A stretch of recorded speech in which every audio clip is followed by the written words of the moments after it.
In today's video, we're going to be trying to answer the question, how soon is too soon to change trainer? It's one of the questions that is so difficult for a fighter to answer in their career. And we've got two guys in Anthony Joshua and Tyson Fury who have must-win rematches coming up. And so we're going to be diving into this question to see if we can find out what they should do to try and win their rematches. Hello everyone, welcome back to A Guy Called Henry. Guys, if there's one thing I've learned in this life, it's that timing is absolutely everything, from when you eat your lunch to what romantic relationship you're pursuing. And in boxing, timing is everything when it comes to performance, when it comes to when do you take certain decisions. And in this case, in this video, we're going to be talking about trainers, because training teams, training camps, it's a hot topic at the minute.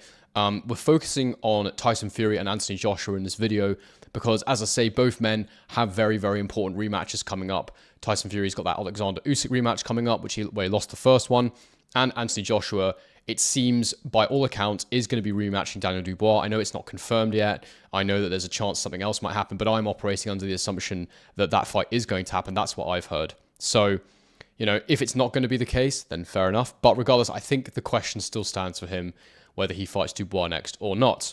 There's been a few quotes this week from Fury and from Team Joshua, which I will get into. Before I proceed in this video, guys, please remember to give the video a like, subscribe to the channel if you're enjoying the content here, and get your thoughts in the comment section below. Who should train Anthony Joshua for a potential Daniel Dubois rematch? Who should be training Tyson Fury? What tweaks would you make to his training team to try and get him a win against Oleksander Usyk in December? Guys, just a quick one. If you want to buy this Beterbiev-Bivol fight on DAZN, all I ask, if you could do me a massive favor, is that you use my link in the description. There's also a QR code appearing on screen right now. All it does is help to support my channel. It just means that I get a small percentage of the revenue, nothing else. It won't cost you anything extra.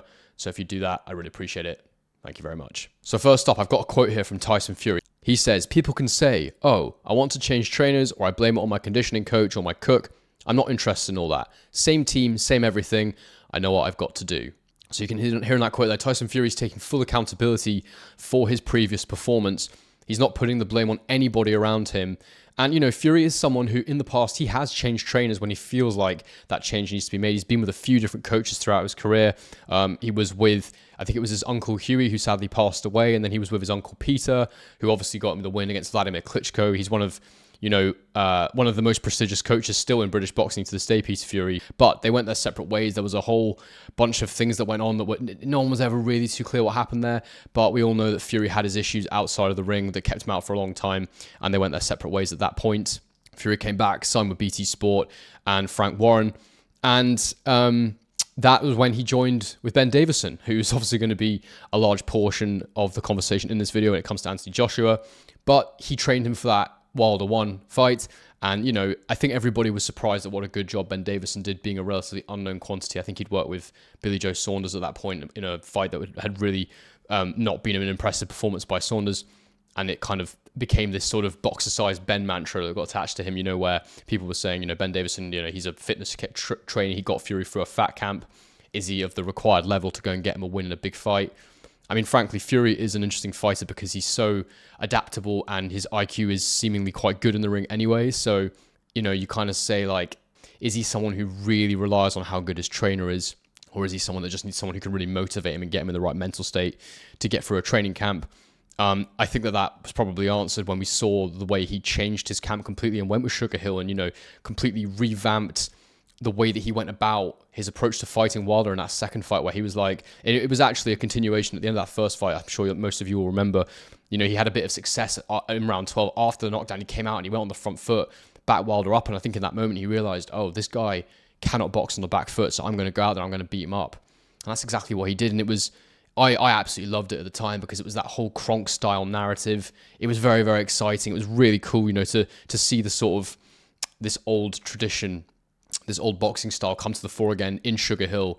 Emmanuel Stewart, I think he's his nephew, to see it be brought back in a fighter in the present day with Fury. I know Sugar Hill had been training fighters at the time, but I wasn't super aware of it, and I just think it was really amazing to see that style implemented in the ring. Fury going out there, using the long jab, and pursuing the knockout, basically, which was something he's not really done that much in his career. Prior to that, he was much more of a slick back foot boxer, and I think it was absolutely the right decision at the time. He went in there, performed brilliantly. That was probably, I think, definitely the best Tyson Fury we've seen. Physically, he was in incredible shape. and he just completely took Deontay Wilder by surprise. All that camp, all through the press and the media, he was saying, I'm going to knock him out in this fight. That's what I'm going to do. And that's what he went out there and did. And for sure, having Sugar Hill in his corner for that fight allowed him to really go and execute that style. Since then, he's had a few decent fights. He had, there was obviously the Wilder trilogy, and then he had the Dylan White fight. He had another fight with Derek Chisora, which is actually mad to say when you think about it. It's, strange guy, Tyson Fury. When you look at his career, you wish there was more depth to his CV for sure. Anyway, things have been going well for Fury until he faced Ngannou, and he looked really bad in that performance. Now, I highly doubt that's a trainer issue. That was probably more Fury being like, this is a joke fight. I can go in there and not do too much and I'll get the win. And Ngannou clearly better than he thought he was, and he struggled in that one. And then he's gone in there and he looked so much better in that first Usyk fight, but he did lose. And we will get into it and analyze that camp. Before we do, I just want to take a look at what's been said about Anthony Joshua's camp after this loss to Daniel Dubois. So Joshua himself hasn't really said much. He's not really spoken out. He came out with a couple of quite, I would say, rehearsed things. He came in right after the fight and gave a quick statement and left. Didn't take any questions from the media. And then he released a video the following day, which seemed to be, for me, it was kind of back to that really polished AJ, the media-friendly AJ. The one that I don't want to say I don't care for him, but I find it a little bit disingenuous. Look, it's not a problem. The guy wants to make money. I'm completely fine with it, but it's just not what I'm really excited by. But we'll see what Eddie Hearns had to say on the matter. So Eddie Hearns said on AJ, he's happy. He has to make the changes himself. There was a clear plan of what to do, but he didn't do it. You have to give credit to Daniel Dubois as well. It can't just be AJ didn't box well. Dubois did really well. But he's happy with his training camp. He was in great condition, sparring really well. In my opinion, there won't be any changes. He's got to put it right, and he can do that himself. Much like Fury did for himself, Eddie, similarly with Joshua, saying that it's nothing to do with the camp here and everything to do with the performance that AJ actually put in on the night. AJ's someone, again, like Fury, he's had a few trainers now, and he has made changes when he felt like he needed to. And in both of the cases here, the guys made changes when they actually wanted to go and box differently, when they didn't feel like it was down to them executing poorly, but more that they were executing the wrong tactics or game plan, or they didn't know what they were supposed to be doing. In Joshua's case, in Usyk 1, I'll never forget, it was on the way to the ring. He asked Clifton Mitchell, how would you beat this guy? And, he just didn't seem like he knew what he was doing in there at all. And then the corner were giving him such clueless feedback. And again, I always like to caveat that by saying we don't really know the inner workings of these fighters' minds. They might have been giving him exactly what he needed to hear. Rob McCracken, a hugely experienced coach, obviously took Carl Froch all the way. Maybe he knows something about AJ that we don't, to do with encouragement or mental state. I don't know. But just objectively speaking, looking at what they said to him, it wasn't the right advice at the time. He needed to go and get a knockout. He definitely wasn't winning that fight. But as I say, the first major change AJ made was adding Angel Fernandez into his camp when he had that first loss against Andrew Ruiz. He went in the second fight, and there was a much greater focus on foot movement and keeping the fight long. And obviously in that case it worked well, but that was very specifically for that individual fight. And after that, that was when he really got caught between styles, where he wasn't sure what he was anymore, I suppose. And he's definitely been on a journey to try and rediscover that. He obviously had the Robert Garcia link up for Usyk 2 after he lost that first one. And, he tried to become more of a come-forward, aggressive fighter. I thought he did box better in that fight, but it wasn't enough to beat Usyk, unfortunately. Robert Garcia was quite critical of AJ at the time. I think AJ seemingly was still kind of running the camp, and I think Robert Garcia I think he probably was frustrated because he probably saw what physically what AJ was and what he could probably do, and he probably felt he didn't have what he needed to actually get him where he needed to be, potentially. But anyway, it didn't continue from there. He then went and worked with Derek James. They had a couple of fights together that were a bit underwhelming, and that's how he's ended up with Ben Davison now. And I thought before that fight, and I think the general narrative before that fight against Dubois was that AJ had really gone through the process of reinventing himself, becoming a counterpuncher, and that he was doing really well at it. And because he'd always been good at counterpunching anyway, to then make that his predominant style, it made so much sense. But what we saw on the night against Dubois was just something else, something completely different.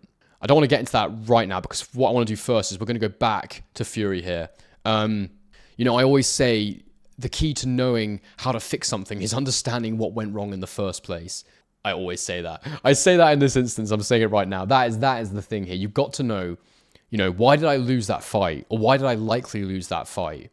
And once you've been honest with yourself, once you understand that, that is when you can make the required changes. Now, Fury after the Usyk fight has been quite sort of you know, you never really know what to think about what Tyson Fury says, whether you should buy into what he's saying, if you should take him seriously, because he is so erratic, he contradicts himself constantly. But to my mind, he has seemed quite dismissive of it, like almost like he hasn't quite accepted what happened in there. Although he recently shared the post where he said F Usyk's team, F all that, obviously quoting that Tupac Hit 'Em Up song, you know, one of my favorites. I love Tupac, so when he posted that, I actually quite liked it. I thought it was quite a fun post. It didn't really bother me. I just feel like he was probably driving along, bumping that in his car, and he thought, you know what, I'm just going to put out a post and give it a bit of that energy, and it's probably a good thing, but you know, how long does that last? Is it a little spike in emotion for him, or is it actually the kind of mindset that will persist throughout the camp and the build up to the fight? I don't know. But anyway, I think that, you know, you have to accept what's happened. And if he hasn't done that, he's not going to make the changes required to go and win the rematch. But let's just quickly go through what I feel were the issues for Fury, or potentially the issues for Fury in that Usyk fight, and speculate on what he could maybe do differently to try and get a win in the rematch. The first thing to say is that I actually always fancied Usyk to win this fight, and Usyk is incredible. You know, he's just such a brilliant boxer. Since he's come up to heavyweight, you know, he's just a bad man, isn't he? Like, unbelievable guy. The way he's gone up there, and he's just completely dominated. He's beaten all these top fighters, and you know, he's a fair bit smaller, but it doesn't matter because he's that good, and he obviously punches hard enough. But to see him in there against Fury, who was just so much bigger than him, I think it was 40, 50 pounds of weight difference. I need to go and check exactly what it was, but such a big weight discrepancy. That's why Usyk's my pound for pound number one, because pound for pound is all about, if all the fighters are the same size, then, you know, skill for skill, who's the best? Well, Usyk is literally fighting that much, with that much difference in weight, and he's doing it. So if that isn't the definition of pound for pound, I don't know what is. But anyway, that's just my perspective on it. But Usyk is unbelievable. And to beat him, you're going to have to turn in a performance at the highest caliber. So that's the first problem. The fact that Usyk just is that good. You know, it might be that Fury can't actually beat him. He might just be too good for Fury. And I think we'll go into it, but there was a reason anyway that I sort of fancied Usyk just from a practical standpoint. But the first thing I would ask that's within Tyson Fury's control is, was he fit enough for this fight? I think we saw in that Ngannou fight that was only a few months before that, that he was not in very good shape. He then suffered the cut in camp, which obviously gave him more time to actually get in shape for that Usyk fight. But I do question Tyson Fury's fitness at this point in his career, his strength. I think that second fight against Wilder, he looked so powerful, and I've not seen him in that kind of shape since then. I think he was the lightest since he beat Klitschko or something. And he wasn't as light as that, but I think he was the lightest he's been in a very long time for the Usyk fight. So you can say, yeah, sure. I mean, he must have been fit, but I guess I'm questioning, can he actually get fit enough now? Because he's put his body through so much in his career. You know, the 2-year layoff where it was, you know, basically like a coke-fueled frenzy from the sounds of things. He was drinking, he was doing all kinds of stuff. To then come back, and he's had some fairly intense fights. You know, he doesn't live the life in between training camps. He never really has. I think he's a bit better now. He's not blowing up as much as he used to, but you know, all that's going to take its toll on his body, and I don't think he moves quite as well as he used to.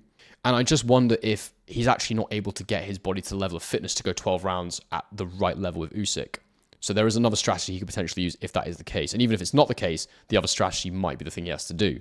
And that is, should he be going for the KO? Should he be setting a very, very fast pace on Usyk from the beginning and trying to get him out of there, using his size, using his strength, using his range, and being extremely aggressive and on the front foot and try and get Usyk out of there? Now, the problem with that is, you know, if he doesn't get him out, he's probably going to get knocked out himself. Almost certainly will get knocked out himself. The alternative to that is going for another 12 rounds and potentially this time even getting stopped anyway, getting outpointed again. So it's a difficult one. Fury's definitely trying to spin a narrative in the media that's sort of like, I'm not going to ever get a decision against Usyk. I was actually kind of disgusted by what he said in the ring afterwards, where he tried to claim it was based on the war in Ukraine that you know, Usyk was always going to get the decision. And I just thought that was just so I don't even have the words for it. It's just poor sportsmanship. It's just not for me at all to be making statements like that. Absolutely not right. Usyk deserved full credit for that performance, and to try and suggest that it's because his country is at war is why he got a decision is just crazy to me. Talking about the should he be going for a KO, that, you know, and I think it's important to say Fury did have his moments in this fight. I thought Usyk won it quite comfortably. I thought it was sort of 8 rounds to 4. I can't remember exactly what I scored it, but comfortable win. People keep talking about, you know, the Fury mid-round success, and yes, that there were some moments there where he looked good, but he couldn't follow it up, and it's like, you sort of think to yourself, why couldn't he follow it up? Well, I need to go and do a tactical breakdown on this fight, and I will for that rematch, but, you know, I think my instinct is telling me that it was just like a fitness thing. He just couldn't keep that up. He couldn't persist with that level of work rate to, you know, continue to follow up on that success. So I think that Fury really needs to think about, what is the strategy to this fight. And he said himself in the media this week, I'm going to go out there and try and take him out because I'll never get the decision, put that decision part of it aside. I've already said my feelings on his comments on that. But I think that it is another strategy for him to do. And, the question we're going to be asking ourselves is he in the right camp to be trying to do that kind of strategy? We'll talk about that at the end of the video. The other major factor that I felt needed to be addressed is the mixed instructions with his dad being in the corner. I think that Andy Lee and Sugar Hill, that is the team. You have those guys. Adding the dad in, it just confuses things, because he was even telling Tyson different things in the corner from what Sugar Hill was telling him. Sugar Hill was telling him, stop backing off, get stuck in there, go for the knockout. Whereas his dad's saying, just step off him, and it's a father-son thing. It's like it's a paternal instinct to want to protect your son, to not want to see him get hurt. So, but is that the best instructions for him to go and actually get a win in this fight? Probably not. So, I think John Fury is a massive distraction. I think he's a bit of a narcissist. I think he craves attention, and I just don't believe he is someone who benefits the camp. I think he's also someone that's, for a long time, you could see that he's always been critical of Fury's coaches. He's critical of Davison. He's been critical of Sugar Hill in the press. I just can't imagine it makes a very healthy working environment for Sugar Hill to do what he needs to do with Tyson. So I think that dad's got to go from the corner. And, the ultimate thing to say about this is it might just be a bit too late for him. So those are my overall thoughts on Fury and Usyk. I'll give you my verdict at the end of the video about whether I think he should change trainers or not, or what I think he should do. Moving into Joshua and Dubois, I've done a full technical breakdown on this fight. You can go and find that on my channel. But the main factors in why Joshua lost this fight were that Dubois actually fixed most of his issues. The defensive tweaks that he made for this one. And as I say, go and check out my game film analysis if you want to see what my perception of what Dubois did in this fight was. But Dubois fixed his issues, and he really emphasized his strengths. He used his feet brilliantly. And, he may have just always been the wrong style of fighter for Joshua to fight. Any version of AJ may have not been able to beat this version of Dubois. That's the first thing to say. Similar with the Usyk thing. Dubois was great. But AJ's basic defense was awful. His hands were so low. He was sloppy. He was too focused on landing big single counter punches. And from the offset, he seemed very anxious to get that single big shot away and to sort of end the fight. I felt that he wasn't really in the mindset of it going a while, him setting things up. Against Ngannou, I've said this before, did a really good job of jabbing to the body early and creating the indecision in Ngannou, and watching what Ngannou did defensively, establishing those patterns to then know when I step in with my counter shot, it's going to land because his guard isn't going to be there, or whatever the issue is, the situation is. He seemed, I think because of the way Dubois rushed him, probably, how the intensity he put on him, he just didn't seem like he was able to relax into the fight and get his range. Of course, there's also that moment we have to talk about where he eventually got knocked out, and it was, it was kind of unfortunate for the guys, because this stuff must happen in boxing all the time where poor instruction is given, but it was the timing of everything. So Ben and Lee in the corner said to him, off the double jab, throw the uppercut. That's what you got to go for. You got to roll the dice. I have a problem with that roll the dice thing, by the way, because for all we know, we don't know AJ like they do. They see him in the gym all the time. For all we know, AJ had nothing left to give, and it was like now or never. You've got a bit of energy back. Go and get him out of there right now. If you don't, then you're done. And we've seen AJ gas for rounds in fights before, and Dubois was getting tireder. So, I'm not sure. I think my feeling was probably actually that he should have tried to get through those rounds, as a certain Shane McGuigan said, get him late and then go for him. But in the moment they gave this instruction, Shane McGuigan on comms, before AJ got knocked out, immediately said, and most of you will have seen this by now, that is bad. That's bad advice. That's dangerous advice. Daniel Dubois throws the right hand off the double. So if he throws that uppercut, obviously a straight punch always beats a bent arm shot to the target. He'll get knocked out. And that's exactly how it played out. So we've really got to think about, that moment. Was that a damning indictment of the entire camp, or was that one unfortunate moment, one bad piece of advice in the fire? So I'll give you my final verdict on this, guys. My verdict is this. I think that Fury has got to stick with Sugar Hill. And based on that Wilder 2 performance where, we went in there, if he is going to go for a knockout, if he is going to come out with a more aggressive style, be the big man, use your size, use your reach. I think Sugar Hill and Andy Lee are perfect for that. They're the perfect guys. They understand the Kronk style. If you were thinking of a coach in the world for that, it's Sugar Hill. And he's shown he can do that with Fury in that Wilder 2 fight, as I've said. But he's got to get the dad out the corner. I really don't think that John Fury is helpful. I don't think he's helpful on fight week. I think he's a distraction. I think he behaves appallingly. The headbutt on that kid in the Usyk team. It just sours the whole event. It's just not needed. I don't think he's helpful. And Fury's got to be super focused in there to go and beat Usyk. It's got to be the performance of his career if he's going to beat Usyk. I mean, he's really got to be perfect, and he's got to put in a spectacular performance. So it's got to be 100% focus. You've got to look at the best fights of your career. What was the formula, and try and repeat that, in my opinion. And I think if you're going to be aggressive, if you're going to come out, Sugar Hill's your man. Get John Fury out of the corner, who's giving mixed instructions, contrary instructions. Now, my verdict on AJ, it's not straightforward. It's not a straightforward decision, this, and I'm kind of a bit torn, actually. I was very, very high on Ben Davison and the impact he'd had on AJ before this, and in general, I think the way that he does things is great. The problem is that AJ was making really, really basic errors in there. That's not something that he's just suddenly learnt to do. It's a weird one. There's no way that Ben Davison will have taught him to not do the basics well, which makes me agree with Eddie Hearn that it was a poor performance from AJ, and it makes me think that actually it was his mental focus that was really off more than anything else. You know, Eddie has said that his sparring was good, he was in good condition, and he didn't execute the game plan. So they've looked at it and gone, he doesn't need a new game plan. He needs to actually execute the game plan he was given, and it was a performance issue from Joshua rather than it being poor tactics from Davison and Wiley.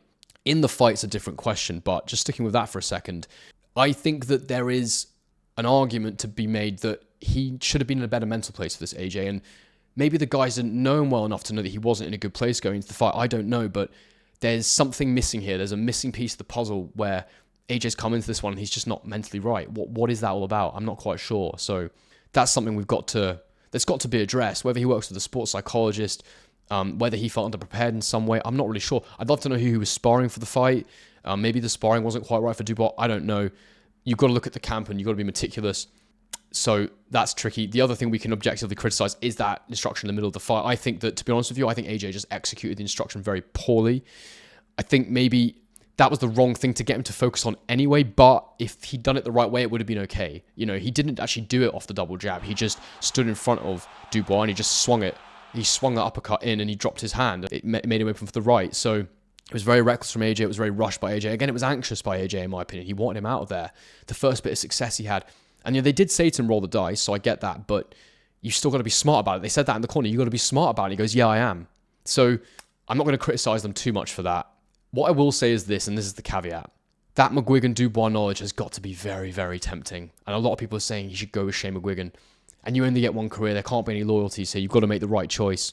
Because as you all know, Shane McGuigan coached Dubois for so long. He knows Dubois better than anybody will know Dubois that might coach AJ. And I've always rated McGuigan as an extremely good coach. I think he's one of the best out there. So it's a very, very difficult one, guys. If it was me, there's so much riding on this rematch. If it was me, I'm probably going to stick. I'm going to stick with Davison and Lee Wiley. But that McGuigan option is very, very tempting. But guys, get in the comments section below. Let me know, who do you think AJ should go with? What do you think about my comments with Fury? Do you think that John should be in the corner? Do you think he needs to get out the corner? Do you think Sugar Hill and Andy Lee are the right men? Would you have Fury go and train with someone else? And do you think these guys can win these rematches? Even if AJ doesn't have the Dubois rematch, do you think he should stay with Ben Davison, or do you think he should go somewhere else? Let me know what you think in the comments section below. Guys, thank you for sticking with me to the end of this one, and on to the next one.